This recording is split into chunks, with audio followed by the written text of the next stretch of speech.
Welcome to SuperTalk, the podcast that scratches your superhero itch. Just two suburban dads nerding out over superhero stuff on the small screen and the big. Buckle up, people. Enjoy the ride.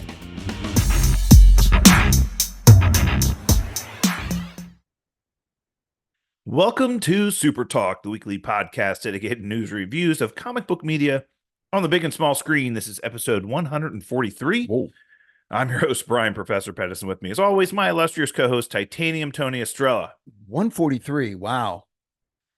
Good stuff. We are getting older by the minute. Shit, I'm old as wood already. I know, man. But I'll tell you what, this is fun stuff. And we got a lot to look forward to here. We're on the cusp of Comic-Con. The boys rolling strong. A lot of Superman news out there. And man, we got Deadpool and Wolverine right around the corner. Looking forward to it. It's really going to be a great summer. Yeah. Well, in a lot of ways, it's going to be a great summer. So I'm really looking forward to actually, I want to say things getting back to normal, if that makes sense. But, things haven't been normal for many years, but we'll see. Yeah, I know what you're saying. Normalcy in not just everyday life, after COVID and everything, but also in the entertainment world, getting somewhat normal and getting some better shows coming. So let's actually save that thought. Let's talk about that at the end of the show. I want to have a larger conversation about that. Very good. Okay.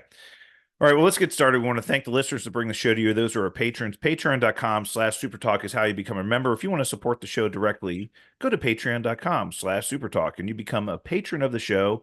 $1 an episode, that's all it costs. Goes straight to the show to help support us. So Patreon.com/SuperTalk is how you become a member. And thank you to all of our patrons out there. All right, let's get started. Jump right into the review section. Episode number 4 for the boys. Yeah.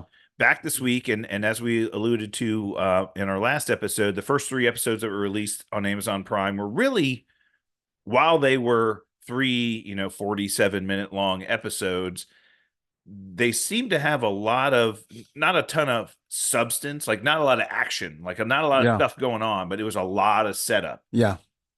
We got some payoffs this episode. Yeah. I felt like the especially episode 3, they spent a lot of time making some kind of weird political statement, and they went overboard on trying to prove something politically, and the similarities of what's going on in reality and what they're trying to overdo and over the top overdo in the show. That's never bothered me before. I think it's turned up to number 11 this season. You know what I'm saying? Well, this episode. But this episode, I felt like it was more about Homelander and where they're at and his background and getting revenge on the people that kind of did him wrong. I actually enjoyed this episode a lot more than I did episode 3. So I think one of the things that you and I enjoy about the show the most is that it takes popular tropes, and whether they're the traditional thoughts that you and I have about superheroes, or the traditional thoughts about major corporations, or the traditional thoughts about politicians, or whatever it might be, and they twist that and put it on its head and say, okay, what you read in comic books or in newspapers or books or in what you see on the big screen, it's all fiction. If this were to happen in real life, there's a lot more reality that would come into this situation. And I think that's, most comic book media, I'll say television shows and movies, tend to paint a picture of fantasy, which is one of the reasons why we love it so much. And I think The Boys is very steeped in reality of, okay, what makes you think that if people suddenly had superpowers, they would be good, these really decent people, saviors, right? Or just good people? Why are so there's really only really good people or really bad people that have superpowers, and they always seem to fight against each other. Yeah. Why can't there be somebody that's maybe kind of neutral, a little good and a little bad, and has lots of like personal problems and issues and things like that Yeah. may have superpowers. And don't you think that that would affect who they are as a quote unquote hero? Oh, that's what makes the boys so good. Yeah, that's what makes it so great. Yeah. Um, and I think this episode was a good example of that, because we saw really the reason why Homelander is so messed up emotionally and mentally is because of how he was raised. Yeah. And he was genetically created, Yeah. right? So he was created as a genetic experiment, right? And we heard things like in this episode that literally when he was born, he ripped his way out of his mother's womb and still had the umbilical cord tied around him, as he ripped his way out of his mother's womb. And he was raised Lasered 3 doctors or something like that. yeah, exactly. Yeah. And he was raised in this, facility that we visited that he visited this episode. And look, they the doctors that were there, I won't call them doctors, but the scientists that were there, said, look, you could have busted out of here any day. Yeah. None of us could have stopped you. You could have you could have lasered every one of us, but you never did. And some part of him wanted or needed the acceptance of all the scientists that were raising him, Right. Especially, I can't remember the doctor's name, the main doctor. Morty? No, the main, not in the show, the main doctor that raised him. Oh. Is from back in season 1 The or one that he season 2. squeezed to death. Yeah. Yeah. No. That was the woman that he squeezed to death. It was the main, I can't remember his name. I'll have to look it up. But He went to his house. He had dogs and he went to his house. Yeah, yeah. That one. Yeah. Yes, that one. I thought you meant the one he squeezed in when he was a child. Kid, no. Yes, that one. Yeah. He, I think was very much a father figure to him. Yeah. And, he wouldn't ever harm him, all this other stuff. Well, what we found out this episode, Homelander kind of like had been getting flashbacks, the first 3 episodes of this place. Right. And what would he call the room? The bad room. The bad room. He's like, now you're going to find out why I called the bad. And we saw these images of a big red door. Yeah. And so he goes into this basement, science facility where he had been raised. And it is just the most haunting. Oh. Like he brings a Fudgy the Whale Carvel cake for, it's melting. You guys grab some plates. Let's have some. And you just know bad stuff is going to happen. Twisted, psychotic. Yeah, and there's a couple of scientists there that were there when he was there. And I think the biggest reveal when he's down there is that I think Barbara was her name, the lady that came in. Oh, Dr. Finley. Dr. Finley. Yeah. And she explained that Vought spent no expense to bring in psychologists to nurture his mind for the need to be wanted and loved and need for other people's approval. And they raised him as a child with that intent. So they brought psychologists in yes. to basically inbreed this need for others' approval in him. And love, yes. Which is knowing the only way that they could control him. Right, would be to imbue this need of everyone else's approval, because otherwise he'd be uncontrollable. And without that, and still to this day, he still needs this. And we've seen countless examples of that across the show. No question. Of his, motivation has always been the adore and approval of the populace and his ratings. Exactly. Yes. And his popularity. Yeah. And that was the only way they could control him, is his mind, because they couldn't control physically. They couldn't control him physically, obviously. No, like they said, you could have broken out of here at any point in time. Yeah. But your need for approval was so great. And Vought engineered that in your mind. I thought that was great. That was fascinating. It was a doctor in Stan Edgar that had made that plan, that like, we are basically raising the most powerful being on the planet. And if we don't do something, he could be out of control we will lose control of this person. So we're going to have to inbreed this overwhelming desire for other people's approval. And she made a statement that it is so deep in his psyche. It is embedded so deep in him that he could never get rid of it. Right. Do you think that he has this been some Well, I kind of think that breakthrough? the really good scene at the end of episode 3 was when Ryan had come home and he was pretty pissed off and he punched the mirror and the mirror was broken and you saw these like 4 different images of himself in the mirror and they were all talking at different Right, times right, and they're basically like he's suffering from some level of multiple personality disorder, and I think he's struggling with what he wants to do, what he knows he has to do, and what his psyche says that he needs, which right. is that approval, Cool, right? And right, so he's like, look, why do I have to listen to anybody? I'm Homelander. I can do whatever I want. You right. know, I just rule the world. I can be God, Emperor, Oh, Homelander. he considers himself a god. He Right. refers to himself when they And call him John. He keeps correcting them. So, no, it's Homelander. yeah, I'm not a human. he calls humans pathetic, you know, Right. and they're like below us. They're beneath us. Why do we don't need them? Cockroaches. Cockroaches, right? But he needs all of their approval. Right. Right. And so that's what he's struggling with. And I think this journey, this episode was him trying to exorcise those demons, right? That he obviously had. And boy, I tell you what, the scenes down there in that facility were gruesome. Oh, gruesome. I If mean, Anthony Starr doesn't get an Emmy for this, or at least a nomination, he is I mean, he's so convincing. He made a statement this week saying that he was kind of getting a little tired of people treating him like he is Homelander oh, in real life. in real life. Like, Well, he looks nothing like Homelander in real life. He doesn't have his hair dyed blonde and right, he has a beard. right, So I think part of that is to hide that he's Homelander, and he has right. a very thick Australian accent as well. Yeah, So he's trying to hide the fact that he's Homelander, right? yeah. 99% of the What an time. actor. I mean, just brilliant. Oh, Drives me crazy. haunting. You know, one of my biggest pet peeves, right? And I'm sure we're going to see it at Comic-Con. It absolutely drives me crazy.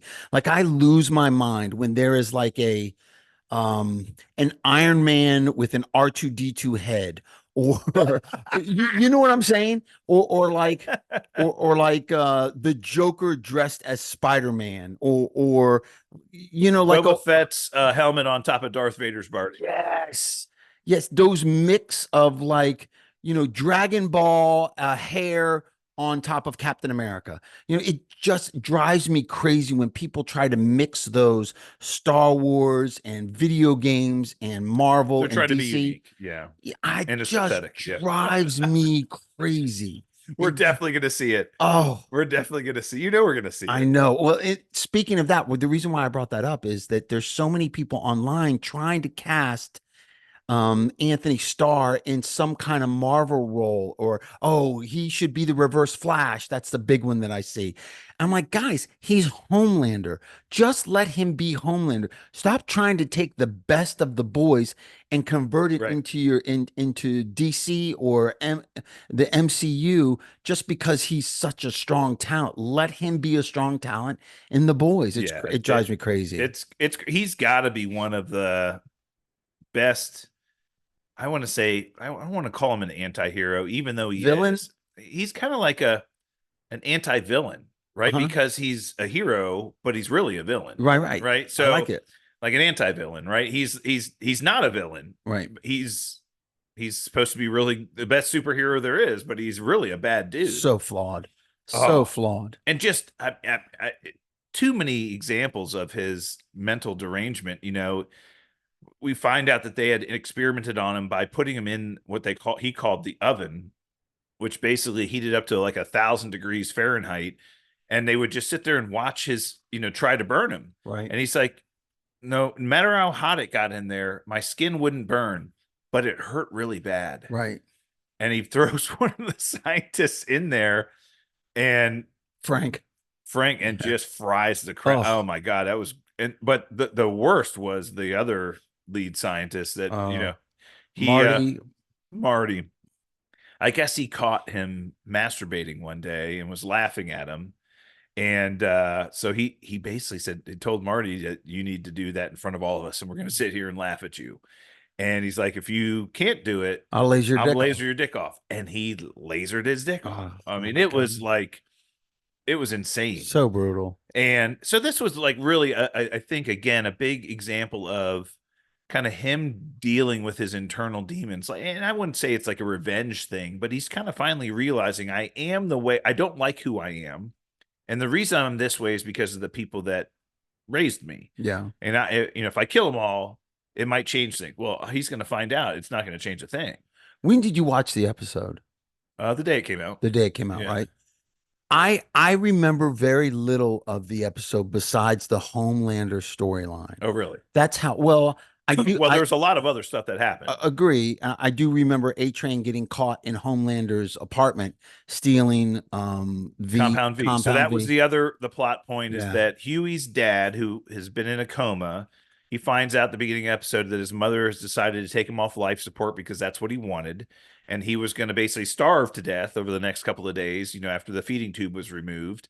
And Huey's like, the only way I can save him is to get Compound V. And so him and Kimiko go meet with A-Train and say, A-Train, you need to go steal some Compound V for me.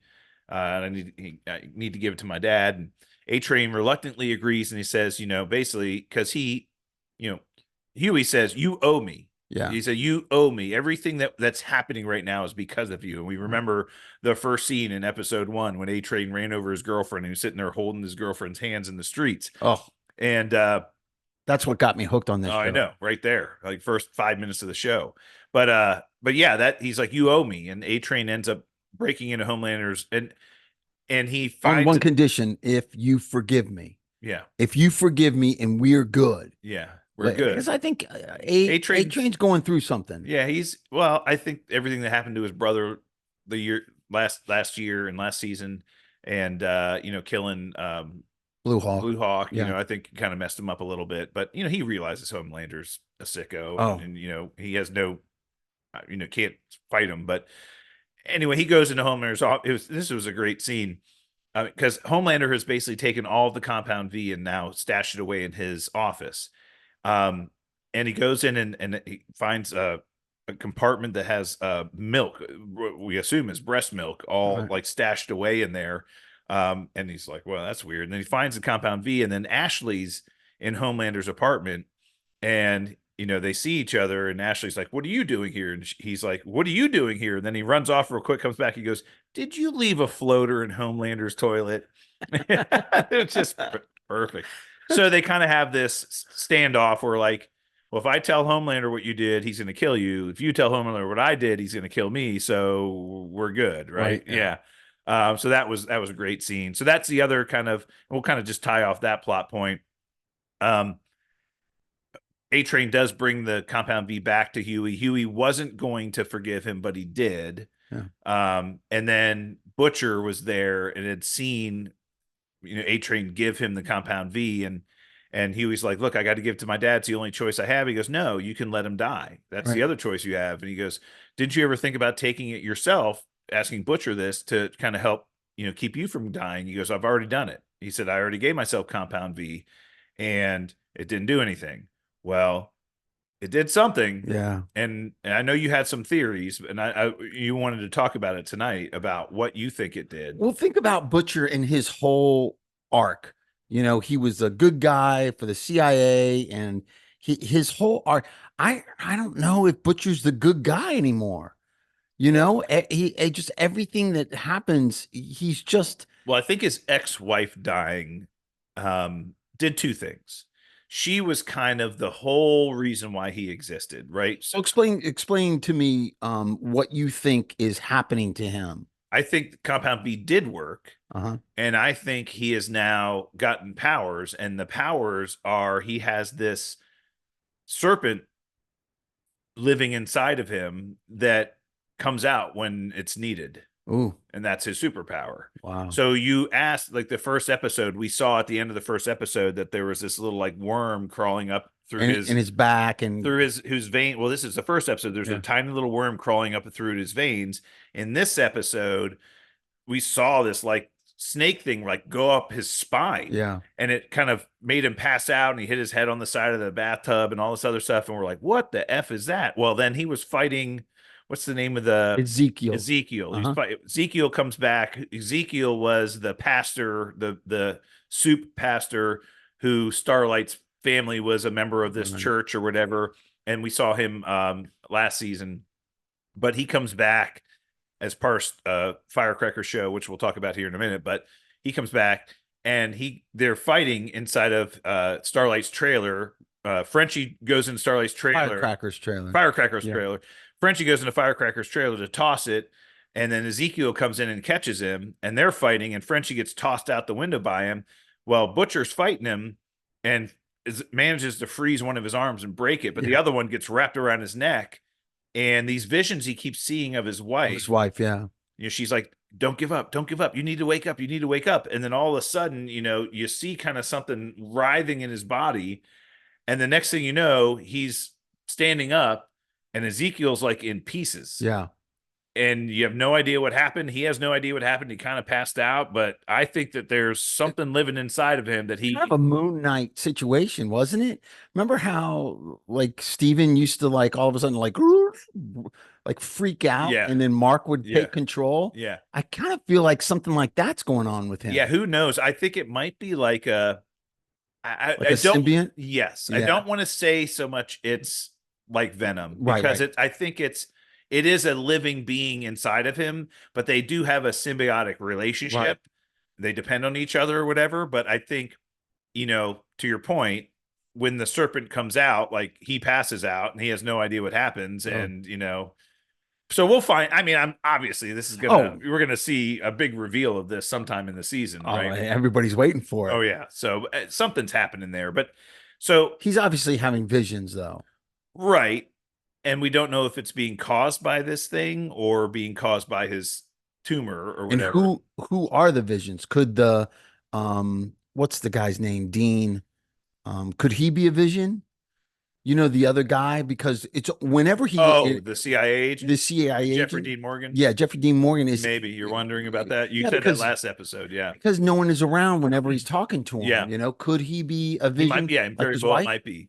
Like he's the bad vision and his wife is the good vision. So here's a theory, and not saying it's correct or not, but you know how Deadpool had cancer, and his superpowers basically were this healing factor, and the way that the healing factor keeps the cancer out of his body is it pushes it out towards his skin, and that's why he looks so ugly. That he has superpowers. What if this serpent or worm or whatever it is that's in his body is eating the cancer? Like that's what it's feeding on. It's feeding on the cancer in his body. It's growing. But that's also his superpower. And eventually, once all the cancer's gone, will it leave? Or those are good questions. But we've always wondered, like, how is he going to survive to next season? Right. You know, and maybe this is, you know, maybe this is compound last V season. Did kind of heal him, but not in the way he expected it. Right. It didn't heal, you know, this cancer that he got from taking the Temp V, but it created something in him that is keeping him alive. Ooh. Yeah. I mean, it's a huge reveal. It's gonna be awesome. It's one of the big cliffhangers for me for this episode. It was fantastic. And the other plot point from this episode is the conflict between Firecracker and Starlight. And this is definitely something that's been manufactured by Sister Sage. She knew that there's a reason why she picked Firecracker to be on the Seven, because she knew that they had history, and she's like, you know, they're going to go at each other. They're going to, and she knew Starlight was working with the president to try to get him to, you know, pass these laws to outlaw soups and all this other stuff. And she's like, I gotta defame Starlight. That's the way we get out of this. And so they put Firecracker on like a 6-hour telethon or whatever. And she's, you know, right out in front of her headquarters, across the street from Starlight's headquarters, which I was baiting her. But this, you know, we talked about going to the extreme. I mean, Firecracker is the ultra right wing conservative, you know, person, like to the 11th degree, right? And they just overdo it a little bit, but they do it on purpose, you know. Again, but Frenchie and or Mother Milk and Butcher find out that she had basically had sex with a 15-year-old. And they confront her with it. And she's like, that's okay. I'll deal with this. And she actually says, sends it herself. And she goes out on stage. Says, I have a sin to confess. Yeah. I hope I get some forgiveness and what's brought me to Jesus, and all Yeah. this Oh other stuff. yeah. And just did the whole, and of course, everybody's like cheering, she's Right. asking for forgiveness and all this Right. other stuff. And so it totally backfired. But Sister Sage had told Firecracker that um, you need to release this, and this is really going to stir things up. And she basically, Sister Sage had gotten a hold of Starlight's medical records and found out she had an abortion Yeah. and announced it to the world on national television. And Starlight is pissed. Lost it. That was the trigger. It triggered her. Triggered her. She went right across the street and beat the living Yeah. F out of Firecracker. Yeah. And of course, it was on camera. It was caught everywhere. Everybody saw it. Yeah. And did exactly what Sister Sage expected it Yeah. to The do. president disconnected himself from her. Yeah, said No we longer can can't be be associated anymore. Yeah. The bill that we're hoping to pass is now not going to pass because of Right. what you did on this, Right. So Brutal. crazy. It's such an integral and deep and very complex storyline for all these characters. Yeah, I mean Frenchie, had a big reveal. His lover found out that He'd he been was the one that sleeping with the son of the family he was hired or basically killed for his old boss, yeah, the mob boss that he worked Nina, for. the Yeah. Russian Nina, who the judge was his father. Mother Mother was a judge, and mother he was was a going to make judge. an example out of Yeah. her. Yeah. Yeah. Jeez. And so he finally told his boyfriend, and he's like, come near me again, I'll kill you. That was you kind of saw where that was going. And what's her name? Kamiki. How do you say her name? Kamika.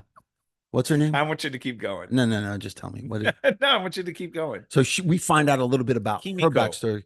We find out a little bit about her backstory and how she's not the little angel that she was. She was kind of in these battles and gave that one girl the scar on her face. Yeah, she was raised in this I guess and we don't know the whole story, but what we're assuming, what we've kind of surmised so far from what we've seen, is that there was like a human trafficking ring. Yeah. This company that was trafficking in little girls from foreign countries, Right. like, I guess they're from like Korea or China or something, and Indonesia or something. and they would like kidnap these little girls and give them compound V and then make them fight in like a fight club. Yeah. And that's kind of where she was raised. So we're figuring all that out. That was kind of crazy.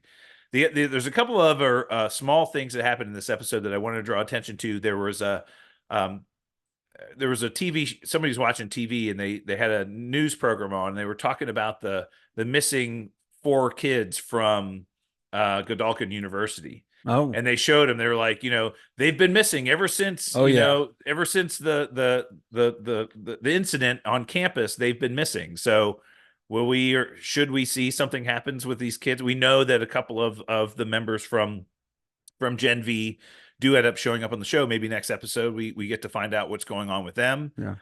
And then the other one that there was I wanted to mention this because I think we're going to see this character going forward. The Butcher and Mother's Milk. Butcher asked Mother's Milk for like $50,000 because he had to get something, and he didn't want to involve him. But he's like, no, I'm no way am I letting you go somewhere with that money without me.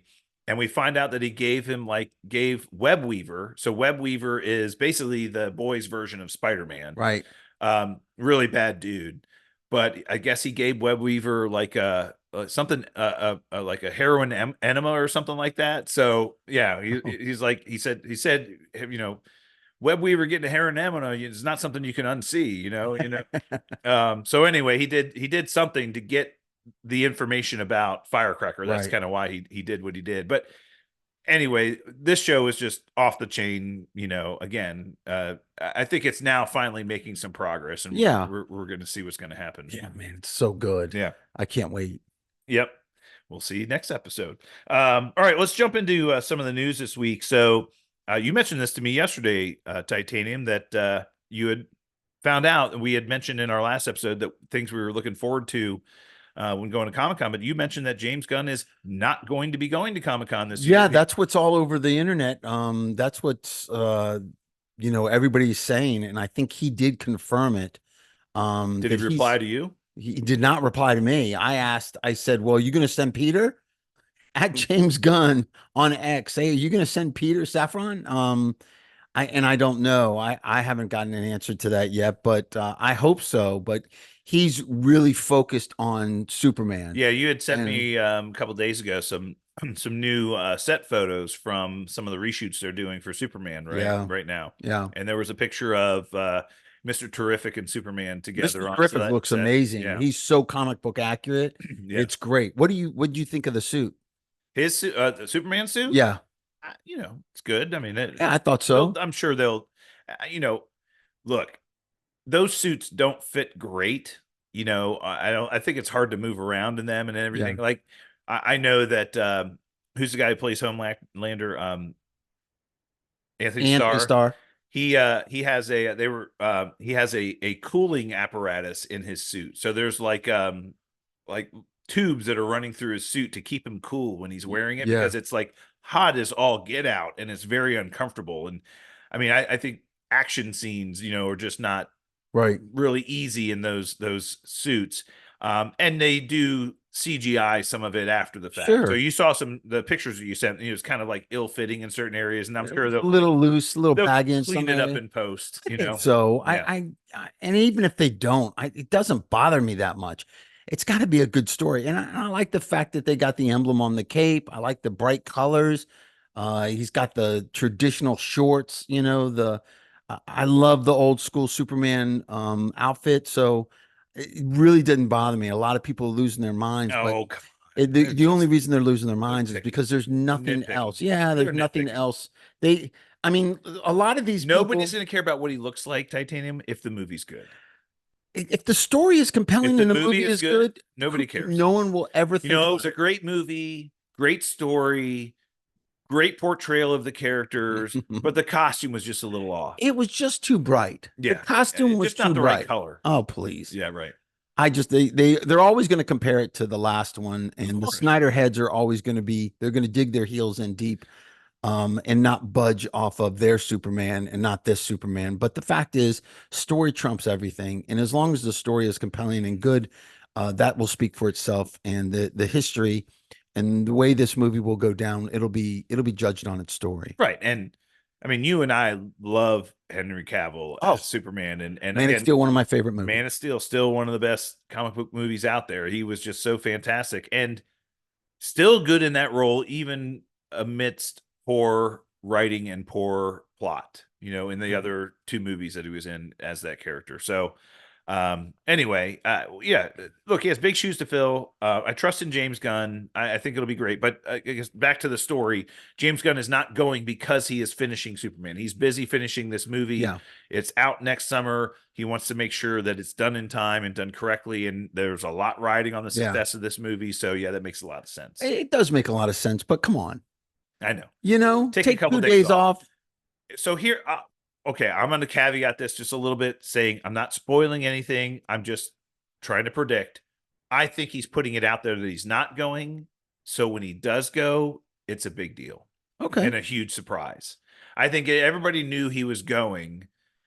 It would kind of diminish some of the excitement about it. But I think he is going to go, and I think he is going to show up, and I think he will be on stage for the DC presentation, and everybody will go nuts because he's there. I love where your head's at, and I really hope that happens. I really hope that happens. By the way, we're putting it out there. We're paying big dollars that anybody stand in line for Super Talk Podcast, guys. The Professor and Titanium are looking for a couple of line sitters. Please. We're not line sitters. No. We just I'm sorry. I just look, it's my first Comic-Con. I don't want to spend 7 hours in line to potentially get into a Hall H presentation. No, I want to walk. I want to see all the booths, and I would definitely You want to see those mixed costumes with like the Yoda head and the I will Darth turn Vader my body? head. I will not.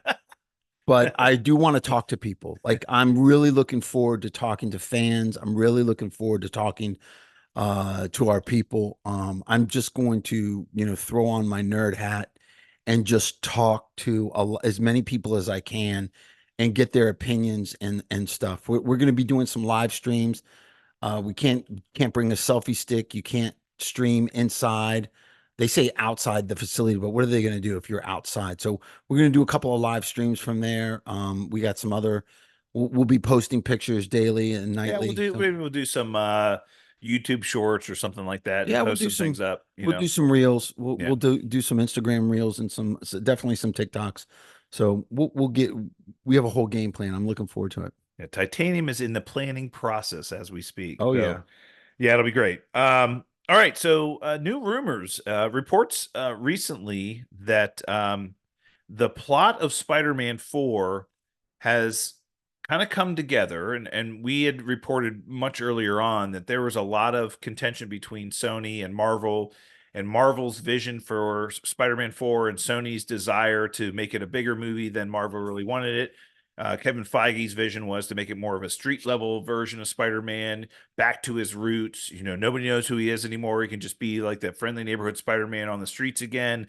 And Sony's like, no, we're bringing back, Tobey Maguire and Andrew Garfield and everything else. And, it's like, oh my, and so Been done. right. Been They, done. they wanted to make it much bigger than Marvel did. I think they finalized on the plot and come to an agreement. Um, Rumors now are that Miles Morales will make his live action debut in the movie, and they're in the process of casting that role. If that is the case, awesome. Yeah. I mean, couldn't make me happier Oh than yeah. bringing Miles Morales to live action, whether Absolutely. it's Miles Morales, the character, but not Spider Man yet, or Miles Morales getting his powers and Peter having to mentor him as part of this movie's plot. Even better. Even better. Like Yeah. that could not you could not make a better live action Spider-Man movie for me than that plot right there. Right? Talk about pressure in casting. The Miles Oh, Morales, you have to get that right. You cannot get that wrong. well, And I'm talking about not only casting a great actor in the Miles Morales um, spot, but also a really good person, someone off screen that's going to be like Tom Holland, clean, great, great with kids, great yeah. with audiences, great speaker. I mean, that kind of thing. It's got to skew younger, got to It's be like a got to be a younger teenager. Yeah, kid. somebody He's maybe got to be 15 younger. years old, Yeah. He's I got know to there be was a younger. lot of rumors early on, potentially Jaden Smith. Nope. Yep. I just don't, I No think acting that, chops, right. And that attitude. torch is passed. Yeah, Yeah. exactly. Exactly. So, look, again, we'll trust in Marvel to cast the right person if they're doing that. Well, And the problem is Sony's involved, so we don't trust, well, but so here's what I'll say about that. Um, I think Sony has now decided to hitch their wagon to Marvel. when it comes to the Spider-Man I franchise, think their attempts through the Venom movies, Morbius, um, Madam Web, and Craven, which is coming out later this year, maybe. maybe. I think their attempt to build their own Spider Verse and their own universe of movies around the Spider Man character failed miserably. Yep. Cost them a lot of money. Yep. Um, and I think they have two choices. They either completely start over, which I don't think they have a desire to do. Right. I mean, they've tried already. I'm not opposed to it though, to be Yeah, honest with you. but they've tried already and failed. So Yeah. like why would the second attempt on their own be any better? You see what I'm saying? With Miles Morales, it could really save that franchise. It Could could really save it. potentially, but I do think that they may think that making money with Marvel. So here's the question, or I won't say the question. I bet you I know the answer. I have a feeling that Spider-Man No Way Home made more money than both Venom movies, Morbius, Madam Web did combined. Agree. So the answer would be why invest all of our money into these either barely profitable or not profitable ventures and not get anything in return and just completely kill our audience, or hitch our wagon to a company that knows how to do it and use these characters and make 4 times as much money for our investment. And also open up the character list to other Well, and now cameos. Marvel has access to all these other characters that Sony's always kept on their own, Yep. and they let Marvel now do these. They're like, yeah, we can let you guys do it, and we'll just make all the money. Right. Um, Now there's obviously profit sharing, but say, what, Spider-Man No Way Home made $1 billion. So let's say after the investment probably cost them what, 300 to make, 300 million, 350 make, I think it was less than that. I think it yeah, was two something. 280. Yeah, probably. So after that, and they split some of that with the theater. So I mean, so let's say so let's just say it was 300. 700 million split with the theaters. That's $350 million, right? That, they probably made a ton of money on that movie. Yeah. I'm just having a feeling. Yeah. So anyway, I think they may just decide to do it with Marvel, which would be awesome in so many Completely ways. makes sense. It would completely make sense. Well, and it would, and they have a lot of leverage in that negotiation. Right now, Marvel only has access to one of their characters. One. Right. Spider-Man. Right. And they have, every time Marvel wants to use one of the other characters, like when they used Mysterio, when they used all the other Sinister Six, like they have to ask Sony's permission. Now they can say, you want to use all our characters? We'll give you all of them. But we want to change the arrangement. We want to change the way that the revenue is distributed. We want to change, and they may say yes. Right. Because you don't think Marvel wants those characters in Secret Wars? Well, yeah, exactly. You don't think Marvel wants a piece of Miles Morales? Right. I mean, exactly. Huge. That's my point. So, Yeah. Rumors that Miles is going to make his live action debut in Spider-Man 4, would love nothing better, and it would just now give you a path towards a long stemming future of a relation between Marvel and Sony and movies going forward, and plot points and everything else. Share the library of characters in the Spider-Verse. Get it done right. The other big rumor is that the Venom, what's Venom 3 called? It's called The Last Dance. Last Dance. Is going to put a stamp on the Tom Hardy version of the Venom Lethal Protector character that Sony has, and is his he's basically come out and said this is Tom Hardy's last solo movie as Venom. Yeah. Now there's another rumor that Marvel has gotten permission from Sony to use the Venom symbiote in Spider-Man 4, and that it will be in Spider-Man 4, and potentially the evil villain version of Venom will also be in Spider-Man 4. Okay. Question is, will it be Tom Hardy playing that character or not? I don't know. Right. But there's rumors that it might be, and that the statement of this is Tom Hardy's last movie as a solo movie as Venom is solo was solo movie, solo with a big solo. I like that. I'm all right with that. I mean, look, I love Tom Hardy. Yeah, I mean, too. and we know he can play a bad guy. Sure. I mean, Bane. Oh, come on. I mean, that was just like amazing. His portrayal of Bane in the Batman movie. And he's a great actor. Peaky Blinders. Oh yeah, and what was the Revenant? Oh, I mean, he was like haunting in that movie. Yeah. So anyway, so we'll see where that goes. Another casting rumor for Marvel.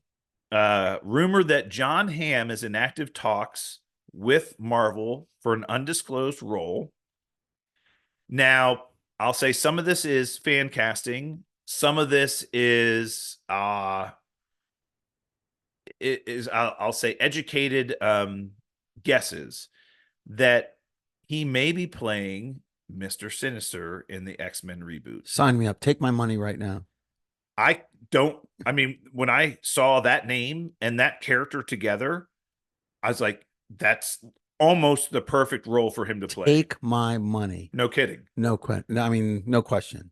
What a great casting. Great actor. And a great role. Yeah. I mean, again, these are speculation, early rumors. Right. And it's a big joke in Hollywood now. It's like, if you're a big star, it's just a matter of time before you're either cast by one of the big comic book studios, or you're rumored to be cast by one of the big comic book studios, right? So it'd be like Keanu Reeves or Norman Reedus playing Ghost Rider. Right. I mean, those two just make sense. Yeah. But again, I think there's been a lot more speculation now about Ryan Gosling playing Ghost Rider because of the Midnight Suns being written right now, and they're saying, Gosling was in conversations with Marvel, and they've hired I'm him. all right with that too. Yeah, I think he'd be great. Yeah, I think he'd be And great I think too. he's young enough to play that role for a long For a time. long time, yeah. Yeah, which would be, I mean, I think he'd be awesome, Johnny Blaze. But anyway, so that's a really good rumor. Something came out here last week that surprised a lot of people. The Russo brothers famously directed Captain America: Winter Soldier, and then obviously Avengers: Infinity War and Avengers: Endgame, and Civil War. They've been linked to a number of very successful projects at Marvel, and frankly, since they left, we really haven't had a very successful project at Marvel. They've always hinted at there'd be two things that they would come back for: Secret Wars and the X-Men reboot. Those are two movies that they've publicly come out and said that these would be reasons why we would consider coming back. Now, there have been a number of statements by both of them that they have a new production company now, that they are making many films in this new production company they have. We've seen a couple of them. What was the Extraction, the two Extraction films on Netflix, which were fantastic. Yeah. They were spectacular. As far as action packed, go every second. They were unbelievable. What was it, like a 6-minute fight scene without any camera cuts that they did in the second Extraction movie? Yeah. I mean, that was just like incredible. Yeah. But they have a lot of movies in process right now and others on the pipeline. And so they basically have come out and said, even if we wanted to come back, I don't think we have time until like 2029 is what they've publicly come out and said. Now they've been linked. They are now listed as producers on Captain America 4. Now, a producer's credit doesn't necessarily dictate your active role in any project. A lot of people are given producer credits just because they for like Stan Lee was a producer on many movies, and he probably did nothing, to make those movies. You can be consultant only. You can make suggestions. You could make edit suggestions. They may have had one meeting with you and ask you some questions and say, hey, in exchange for your time, we're going to give you a producer credit on the film. Right. Take a look at some of this film and just give us your opinion. Producer credit will come. Right. Yeah. Other thoughts are that since they were so heavily involved with the Captain America films early on and Infinity War and Endgame, that some of these characters that are coming back for this movie, they're giving a producer credit because of their previous involvement with the franchise. That's also a potential. Yeah. However, there are a number of people out there thinking that this is a precursor to them ultimately being brought back in to take on one of these new movies down the road. And you and I could sign me up right now. Oh, yeah. I mean, absolutely. Their movies are some of the best movies Marvel's ever done. Yeah. So, sign me up today. Oh, yeah. So, they don't have a director attached to Secret Wars yet. I know Daniel Cretton is currently attached to Avengers 5, and he did the original Shang-Chi movie, which there's been a lot of stories or speculation that Shang-Chi 2 will be right before Avengers 5, and he's kind of going to be doing both those movies together. I high hopes for him as well. He did such a great job with Shang-Chi. I mean, I think that was one of the bigger successes in Marvel's last few years, since Infinity War and Endgame. But no announcement for any directors for Secret Wars yet. Nothing on the horizon. They haven't even done anything. So look, if there's an announcement to be made at Comic-Con and you want to get people excited, that would be it right there. Bring the Russo brothers on stage. I'm not going to get my hopes up too high. I always, my expectations for Comic-Con are extremely low, and I'm going to keep them that way. And I want to be extremely surprised. I want to go into Comic-Con like I went into Infinity War, not knowing everybody gets dusted. Right. We got a new trailer this week for The Penguin on HBO Max, so that's coming this fall, and I'm looking forward to that for some reason. Yeah, Colin Farrell, man, look, everybody in the world was shocked when they heard that he was playing the Penguin in the first Batman movie, and then the trailers came out and were like, wasn't Colin Farrell supposed to be in this movie? And it was Colin Farrell. Yeah. And not only his portrayal of Oswald Cobblepot, Off version the of charts. was just nailed it, Yeah. and it was freaking Colin Farrell. I mean, he just and he, obviously a lot of prosthetics, the fat suit, and everything else. But I mean, he was amazing. Great. And now they're doing a what they're calling a bridge series. It's going to bridge um, the end of the Batman movie after the fall of, I can't remember the name of the gangster who was killed in the movie, who kind of was in control of everything. Um, uh, some Santino. I can't remember. It was Yeah. what's his name, John Turturro Yeah. or Yeah. whatever that played Hmm. him. So it's basically his empire had crumbled at the end of the Yeah. Batman movie, and um, now the Penguin, who's not the Penguin quite yet, is now picking up the pieces of that criminal Crime. enterprise Yeah. and trying to Crime family. Yeah. establish his own place in the underworld or underbelly of Gotham City. But it's supposed to bridge to the Batman 2. So Yeah. this is going to basically kind of catch us up to what's happened after the original Batman movie and how we're going to move into Batman 2. And we did hear from James Pattinson that they will begin filming on Batman 2 early next year. That'd be great. So that's going to be really good to get Yeah. that one back in the mix too. I hope that's true. Yep. Yeah. And finally, wow, this was a big whammo. So Daniel Rickman, or Daniel RPK as he's known on the internet, big time internet scoopster, really plugged in to some of the insiders in the industry. Rarely is he wrong. When he reports something, it either is 100% true or very close to the truth. Yeah. He reported that Wesley Snipes will be appearing in Deadpool and Wolverine as Blade. Okay. And he also said it is not just a cameo. Wow. Okay. So, Wow. Respect. yeah. So now, again, take it with a grain of salt. It hasn't come from Marvel. We haven't seen anything. We know this movie is going to be off the charts with characters and people we never would have expected cameos to see in this movie, and people playing people that we never would have expected, and all kinds of other things. We have money rumors that some of the people that have been linked to the Wolverine role will be playing different versions of Wolverine. We have a lot of different things, right?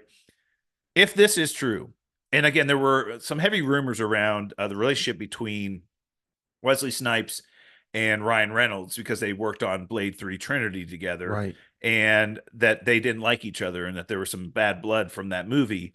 And, Ryan Reynolds has come out publicly and said, look, I have nothing against Wesley Snipes. Like, we just never got to know each other because he's a method actor. And he basically spent the entire time we worked together as Blade. Yeah. So I never got to know the guy. We never hung out and did, because you don't go to a bar with Blade. Right. Right. You don't hang out and have a drink with Blade. Right. He's a method actor, right? So he kind of squashed some of those rumors, but I think, and Wesley Snipes, the point in his career right now, to reprise this character and reprise his role as this character would probably mean a lot to him. Sure, absolutely. Because he really did a great job with it. And it really, I mean, again, I mentioned this last week that his portrayal as Blade really set the stage for what a MCU could be. Yeah. I mean, this was New Line Cinema. They own the rights to Blade, and a very young Kevin Feige was like, man, if we can grab some of these characters, we could probably make some pretty cool movies. Yep. And so it really inspired Kevin Feige back in the day. But look, bringing him back in this movie now, what role he plays in the movie, and who knows, whether it's some timeline that Ryan Reynolds visits or whatever. But not only being in this movie would be really cool, but that just sets the stage for it happening in Secret Wars. Yeah. And frankly, if we ain't seeing Mahershala Ali as Blade for another 3 or 4 years, hey, tickle the fancy. Maybe that'll kick that project in the ass a little bit. I hope so. I hope if he's received that well and that highly talked about, and it gets a lot of it has legs on social media, his cameo. Yeah. How can they not push that project forward? Yeah, that would, I mean, I hope so. That would be cool. Yeah. So again, we'll see what happens. Look, we'll all find out here in a month. I mean, that movie comes out a month from today. We are 1 month away from the debut of Deadpool and Wolverine. So let's go. I think we should go. We should figure out a way to go, but we're going to be in San Diego, man. That's going to be, It's going to be tough. we're going I to be, do have would you tickets. rather stand in line for Hall H or go see Blade or go see Deadpool and Wolverine? That's not even a question. I'd rather go see Deadpool and Wolverine than Right. stand in a line for Hall H. Right. All right. Well, let's jump into our top of the week brought to us by our friends at Studio GG Studios, home of the main band Court on the Cobb. Yes, sir. So, as I mentioned earlier in the show, I really didn't have a top of the week this week, but you kind of jogged my memory, and I did want to talk with you about something. It's like we've talked about how the last few years have been overall somewhat disappointing from an industry perspective, right? So the movies that have come out have been lackluster from all studios. Really haven't had a banger. I mean, if you go back since, again, we'll say Endgame forward, which, 2019, Avengers Endgame, hit it out of the park, one of the best movies, comic book movies ever, just well received critically, made a $1.6 billion in the box office or whatever. It was just off the charts. We have had, from my perspective, one movie since that movie came out that was great. Mm-hmm. A handful that were good and many that were not good. Mm-hmm. Spider-Man No Way Home being the only great one. Right. Right. And then again, a handful of good ones. Shang-Chi was pretty good. Yeah. We had a couple. But I wanted to go back and say, like, what was the sweet spot for this industry? Like, when was the sweet spot for this industry? And I want to call back to the times when everything was really good and things were across the industry, like all the studios were having success. Right. Because we really haven't had that. We've had just turmoil. And look, we've been faced with a global pandemic, writer strike, an actor strike, inflation. It's high gas prices, yeah, high grocery prices, lots of different things. And I think that there was a time when things were really, really good. And I wanted to kind of harken back to that. Now, I want to caveat this with a couple of things. I think the pandemic itself, while it did disrupt this industry substantially, the one thing it did was accelerate the adoption of streaming services, because those streaming services made billions of dollars during the pandemic because people weren't going to theaters. People were stuck at home and people were willing to pay a monthly fee to have continual content streamed to them. And I think that was highly accelerated because of the pandemic. And those studios would not have invested as much in those streaming services had it not been for the pandemic, because they had nowhere else to put their money. And they were like, hey, well, we're going to put it into this, right? And I'll say right now, I would say overall, not across the board, but overall, the quality and breadth of content we have on streaming services is pretty good. Yeah. I mean, we've talked about The Boys, Gen V, Invincible, a few hits and misses here on Disney Plus. We've been, pleasantly surprised by some, disappointed in others, but we've got a lot of stuff there, and we know that more are coming to HBO Max, as we've discussed. But there was a time when, like, you stood in line, or well, no, I haven't stood in line in years, but there was a time when you could not wait to get to the movie theater. Oh yeah. You could not wait for a movie to come out. Agree. And we did that for a little while, and then kind of were like, yeah, it's not really worth. We're gonna see Madam Web. Nah, not really. Yeah. I might. So Maybe not. I was trying to think back of like when the sweet spot was. And I want to say it was 2018, and that was Avengers Infinity War year, which was probably the most highly anticipated movie in this industry's history at that time, 2018.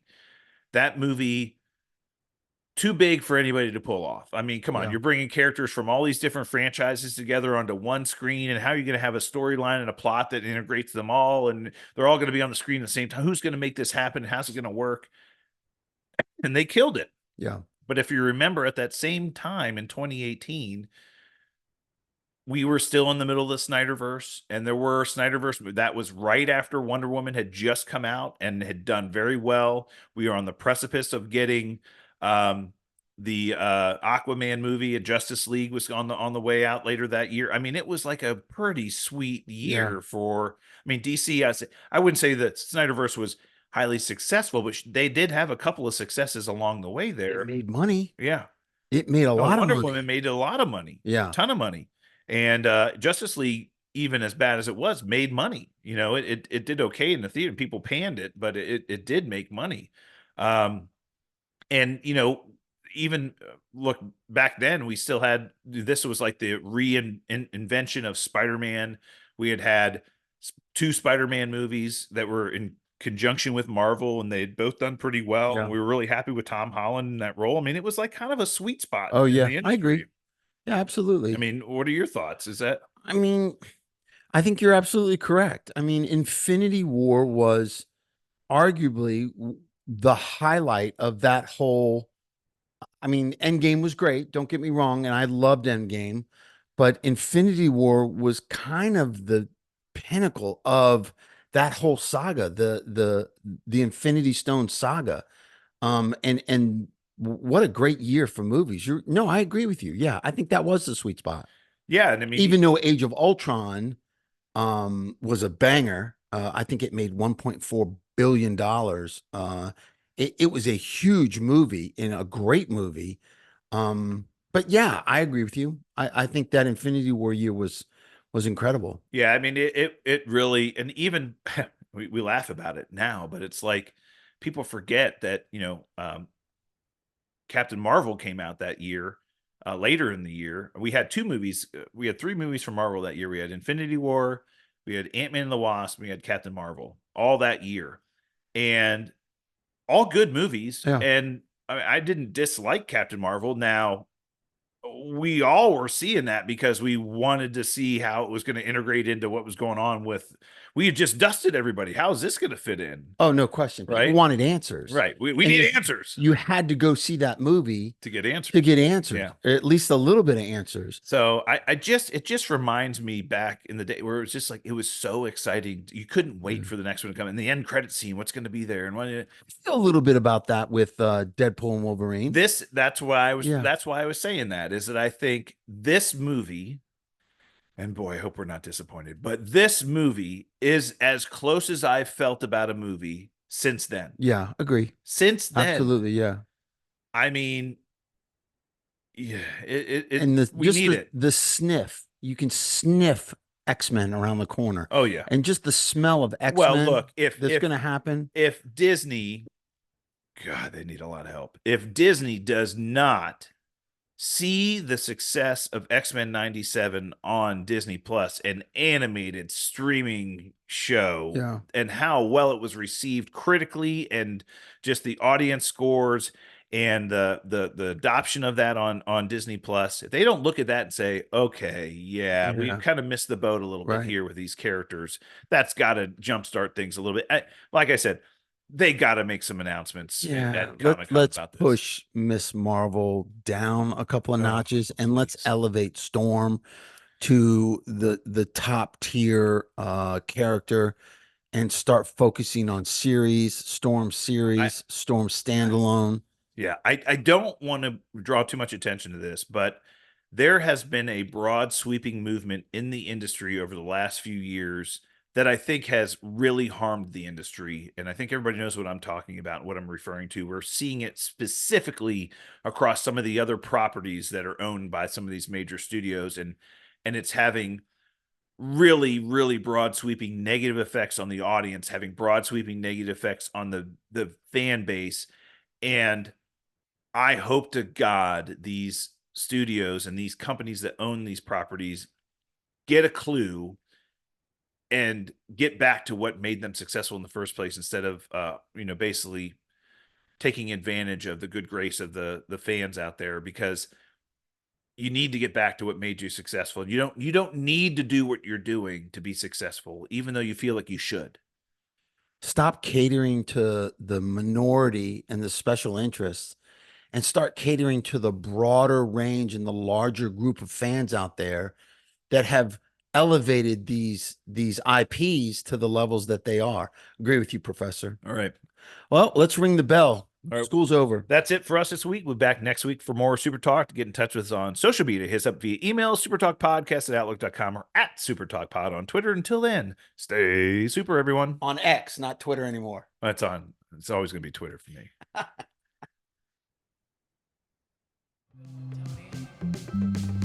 Corner on the top of the man.